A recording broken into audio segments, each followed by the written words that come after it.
आइए बात करते हैं एनालिसिस या quality parameters of fat and oils. पहला जो हमारा पैरामीटर है वो है acid number. Acid number basically represent करता है amount of acid, fatty acids, free fatty acids present in the sample of fat या ऑयल। हम लोगों ने एक कॉन्सेप्ट पिछली लेक्चर में पढ़ा था, वो था रेंसिडिफिकेशन।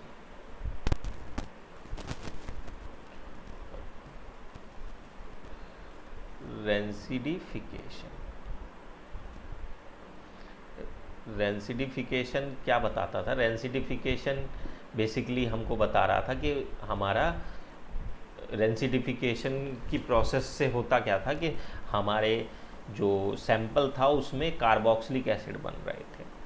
रेंसिडिफिकेशन दो तरह का था बेसिकली, ऑक्सीडेटिव रेंसिडिफिकेशन और हाइड्रोलाइटिक रेंसिडिफिकेशन। लेकिन दोनों ही रेंसिडिफिकेशन में हमारे एसिड्स बन रहे थे, यानी कि जो हमारा सैंपल था वो एसिड्स में कन्वर्ट हो रहा था।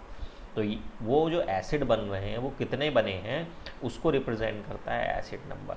यानी कि एसिड नंबर हमको रिप्रेजेंट करेगा कि कंपाउंड में, सैंपल में आपका कितना रेंसिडिफिकेशन हुआ है। अगर ज़्यादा होगा एसिड नंबर, इसका मतलब रेंसिडिफिकेशन ज़्यादा हुआ है और सैंपल जो है हमारा, उसकी क्वालिटी जो है वो पुअर है या वो बहुत दिन रखा हुआ है।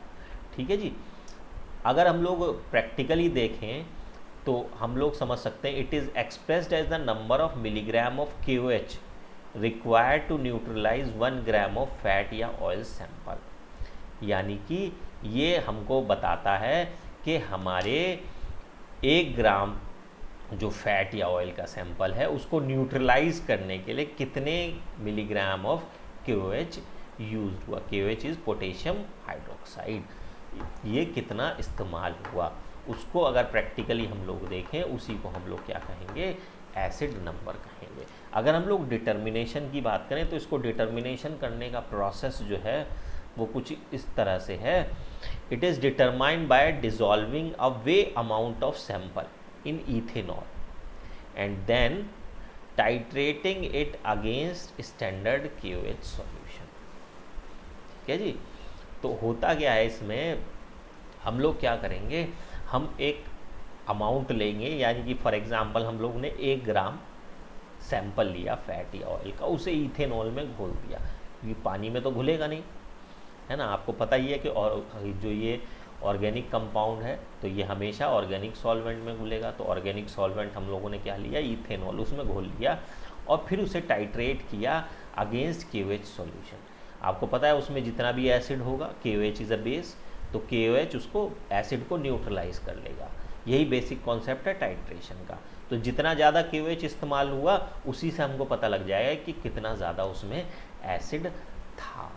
तो अगर हम लोग प्रैक्टिकली एसिड नंबर का फॉर्मूला देखें तो यहाँ है एसिड नंबर इज़ 56.1 AN/P। तो यहाँ पर 56.1 is the equivalent weight of KOH, है ना। A is the amount of KOH solution used in millilitre, भाई कितना ml यूज़ हुआ KOH। N is the normality of KOH, जो हम लोगों ने KOH सॉल्यूशन लिया था उसकी नॉर्मेलिटी कितनी थी। और P क्या है, P is the amount of sample. जैसे मैंने 1 ग्राम लिया था तो P जो होगा 1 ग्राम हो गया। ये एक फॉर्मूला होता है, W = NEV, है ना। वेट अगर हम लोगों को निकालना हो तो नॉर्मेलिटी, इक्विवेलेंट वेट और वॉल्यूम, तो ये तीनों चीज़ें बटे x आ गया। x जितना भी तुमको अमाउंट लेना है, तो 56 is equivalent weight, A = V, और 56 क्या E है, A क्या है, वॉल्यूम है, और N तो है ही नॉर्मेलिटी अपॉन P, x जो वेट आ गया। इस तरह से हम लोग निकाल सकते हैं एसिड नंबर। बहुत सिंपल, सबसे सिंपल जो है एसिड नंबर ही है निकालना। ठीक है, फिर से दोहरा लेते हैं। हम लोग क्या करेंगे, सैंपल लेंगे, सैंपल को अल्कोहल में घोलेंगे, इथेनॉल में, और फिर उसको बस टाइट्रेट करेंगे KOH के अगेंस्ट। ठीक है, और जो वैल्यूज़ आएंगी उसको इस फॉर्मूले में रखेंगे और हमारा एसिड नंबर निकल आएगा। चलिए अब हम लोग दूसरी चीज़ की तरफ बढ़ते हैं। दूसरा एक और इम्पॉर्टेंट जो आपका वैल्यू है वो है सेपोनिफिकेशन नंबर। सेपोनिफिकेशन रिएक्शन हम लोगों ने पिछली बार पढ़ी थी।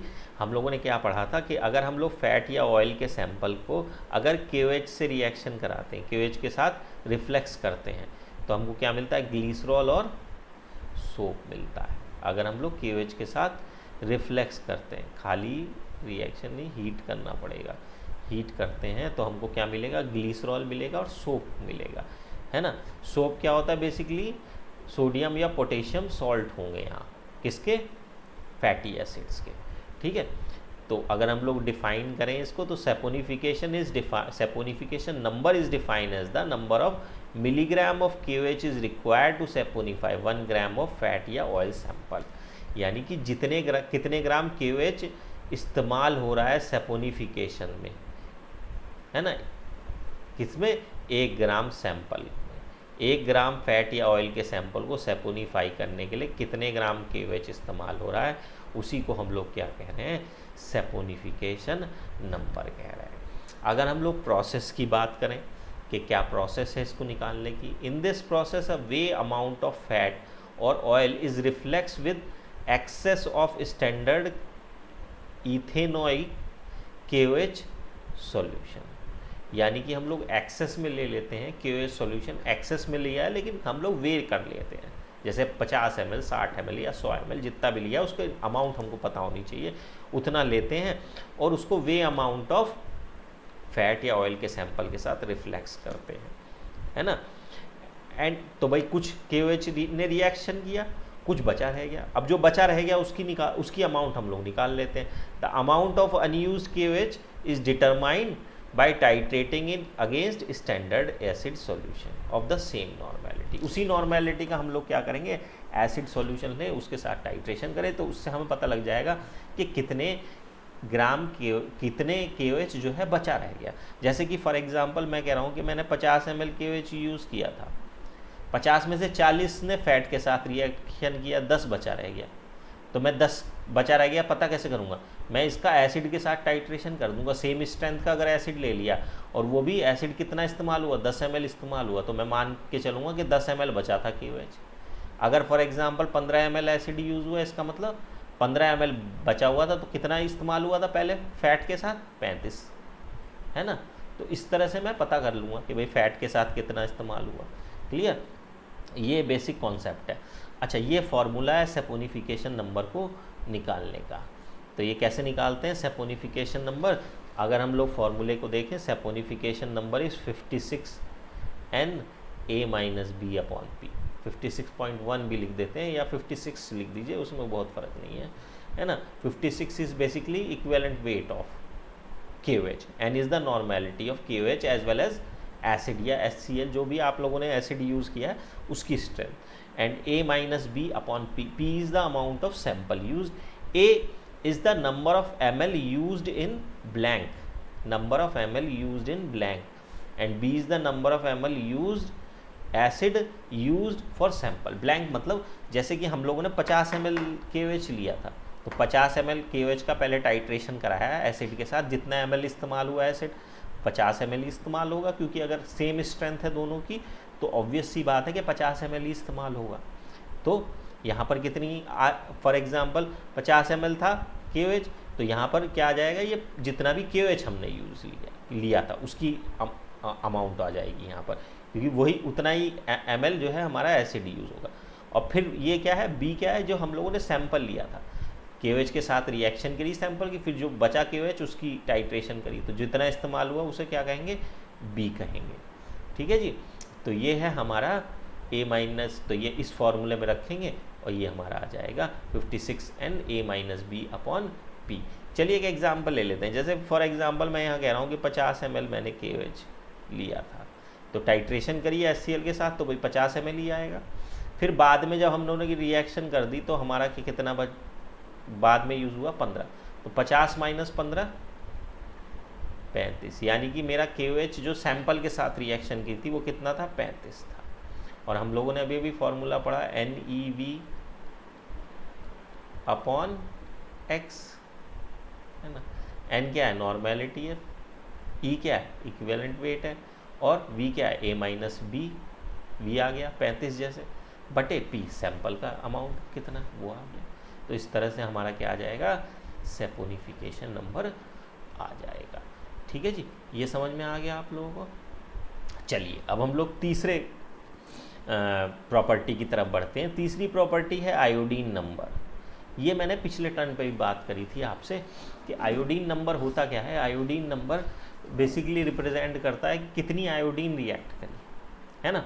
आपको पता होगा कि हम लोगों ने पिछले टर्न पे पढ़ा था एडिशन रिएक्शन, तो हम लोगों ने एडिशन में हेलोजिनेशन रिएक्शन पढ़ी थी।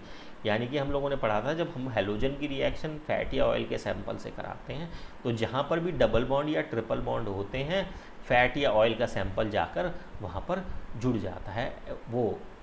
जहाँ भी अनसैचुरेशन होगा फैट या ऑयल में आपका हेलोजन जाकर वहाँ जुड़ जाएगा और इसी रिएक्शन को हेलोजिनेशन रिएक्शन कहलाएंगे।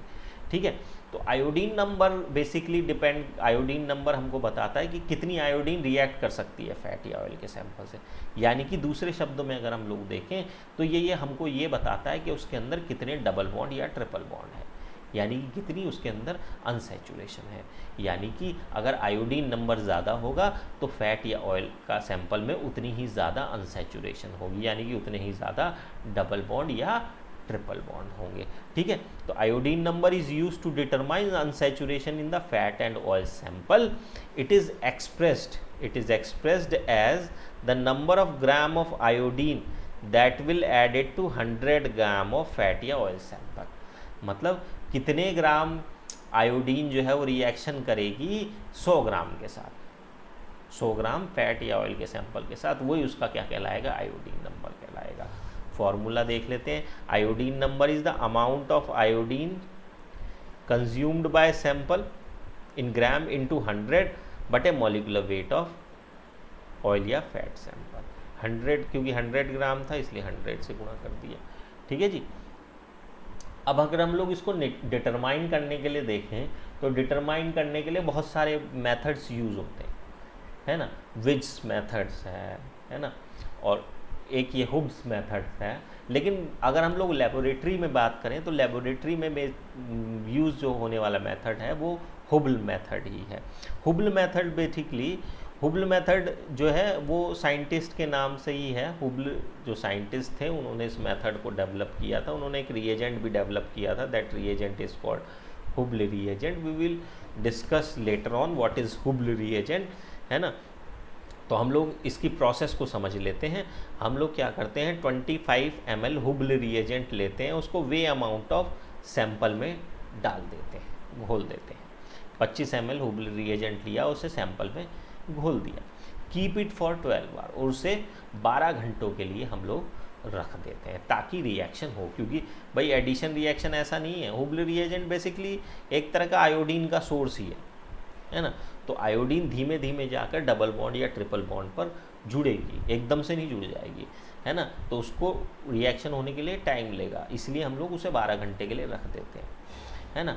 20 ml 30% potassium iodide solution is added. उसके बाद क्या करते हैं, उसमें पोटेशियम आयोडाइड का सॉल्यूशन ऐड करते हैं, है ना, और टाइट्रेट करते हैं with standard sodium thiosulphate solution. अब यहाँ टाइट्रेशन क्यों कर रहे हैं सोडियम थायोसल्फेट सॉल्यूशन से? ऐसा इसलिए कर रहे हैं क्योंकि उससे हमको पता लग जाएगा कि कितनी आयोडीन बची। हुबल रिएजेंट में आयोडीन थी तो हम लोगों ने वो जब आयोडीन डाली तो सारी ने तो रिएक्ट नहीं किया, नहीं कुछ ने रिएक्ट किया। जैसे 25 ml मैंने लिया था तो 25 ml में फॉर एग्जांपल 15 ml ने रिएक्ट किया, 10 ml बचा हुआ। तो वो 10 ml बचा हुआ या कितना ही बचा हुआ उसको पता कैसे करूँगा मैं, उसको टाइट्रेशन करूँगा against standard sodium thiosulphate solution. तो ये टाइट्रेशन से मुझे पता लगेगा कितनी आयोडीन बची थी, तो बची हुई थी इससे पता लग जाएगा मेरे को कितनी यूज़ हुई। फॉर एग्जांपल मेरे को पता लगा कि मैं 10 ml बची थी तो इस्तेमाल कितनी हुई मेरी, 15 ml इस्तेमाल हुई, है ना। तो इस तरह से हम लोग इसको करते हैं। फिर हम लोग इस फॉर्मूले में रखते हैं और हमारा क्या आ जाता है, आयोडीन नंबर आ जाता है। आयोडीन नंबर का फॉर्मूला है 12.69 Na-B बटे P।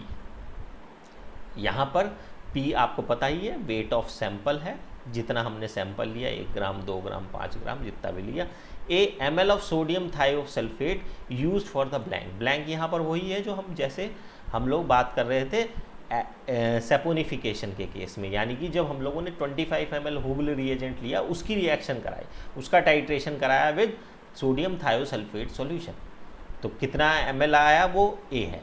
जैसे 25 ml है तो मान लिया 25 ही ml आया, तो वो क्या है, A है। B is the amount of sodium thiosulphate used for the sample, तो B क्या है, जब हमने ये रिएक्शन करने के बाद 12 घंटे रखने के बाद फिर पोटेशियम आयोडाइड ऐड करने के बाद फिर जब हम लोगों ने सोडियम थायोसल्फेट से टाइट्रेशन कराया तो जितना सोडियम थायोसल्फेट यूज हुआ दैट इज B, है ना। And N is the normality of sodium thiosulphate solution, normality of sodium thiosulphate solution.